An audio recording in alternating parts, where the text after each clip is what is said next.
Hi అండి, I'm really sorry. నేను video చాలా లేట్గా అప్లోడ్ చేస్తున్నా. నేను బయటికి ఒక చిన్న పని మీద వెళ్ళాను. వీడియో వస్తుంది, దానిపైన ఒక సీక్రెట్ ఉంది, చెప్తాను. అథ చైనం నిత్యజాతం నిత్యం వామన్యసేవృతం తథాపి త్వం మహాబాహు నైవం శోచితుమర్హసి. సో ఈ శ్లోకంలో కృష్ణుడు అర్జునుడికి చెప్తున్నారు, లేకపోతే వాళ్ళకి అడుగుతున్నారు, అర్జున, నువ్వు కానీ ఈ మాటని నమ్మితే ఒక మనిషి పుడతాడు, జీవిస్తాడు, చచ్చిపోతాడు, వేరే రూపంలో అదే ఆత్మతో పుట్టొచ్చు. ఈ మాటని నువ్వు నమ్మితే ఈ కురుక్షేత్రం యుద్ధంలో ఎవరి కోసం నువ్వు బాధపడకూడదు, అలాగే పడవు కూడా.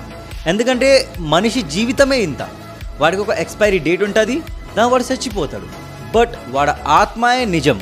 ఆ ఆత్మ మళ్ళీ మళ్ళీ వేరే వేరే శరీరం పట్టి పుడుతూ ఉంటుంది. సో నువ్వు ఎవరి కోసం బాధపడొద్దు. లైఫ్లో డెస్టినీ అన్నాక ఒకటే ఉంటుంది, అదేమొచ్చో మరణం.